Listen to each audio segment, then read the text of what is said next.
গত পর্বে আমরা একটা রাইটিং দেখিয়েছিলাম, কেননা সামনেই সামেটিভ এক্সাম আসতে চলেছে ওয়েস্ট বেঙ্গল বোর্ডের।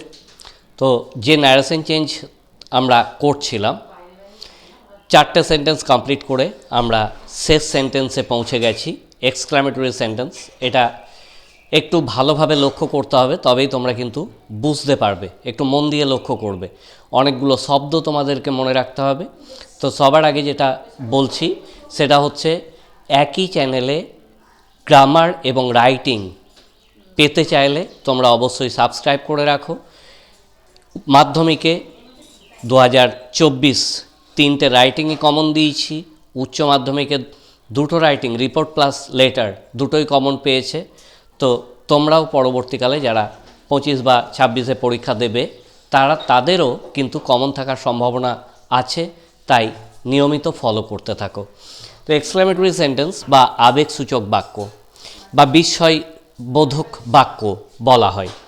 ন্যারেশন চেঞ্জ করার আগে তোমাদেরকে কিন্তু এই কতগুলো শব্দ মনে রাখতে হবে এবং শব্দের প্রয়োগগুলো কিভাবে হবে সেটা লক্ষ্য রাখতে হবে।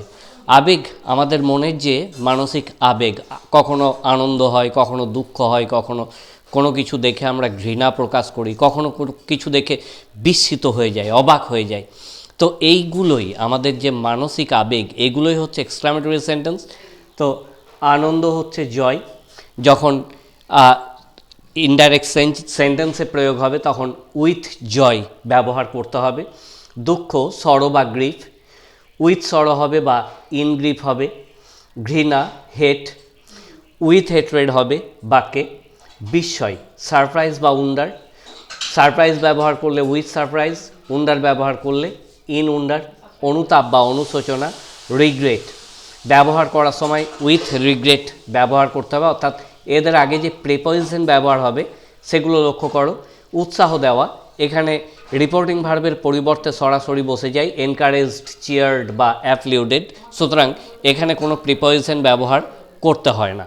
তো আমি পরপর উদাহরণ দিয়ে দেখাবো আনন্দ বোঝালে কিভাবে তোমরা জয় শব্দটাকে ব্যবহার করবে, বা প্রত্যেকটা সেন্টেন্সে দুঃখ, ঘৃণা, এই যে শব্দগুলো, এই শব্দগুলো কিভাবে প্রয়োগ করবে সেটা আমি পরপর দেখাবো। আজকে আমি আনন্দ এবং দুঃখ এই দুটো এক্সাম্পল দেখব। তোমরা সবার আগে এই যে অর্থ, শব্দার্থ, বাংলা থেকে ইংরেজি অর্থ, এগুলো নোট করে রাখো।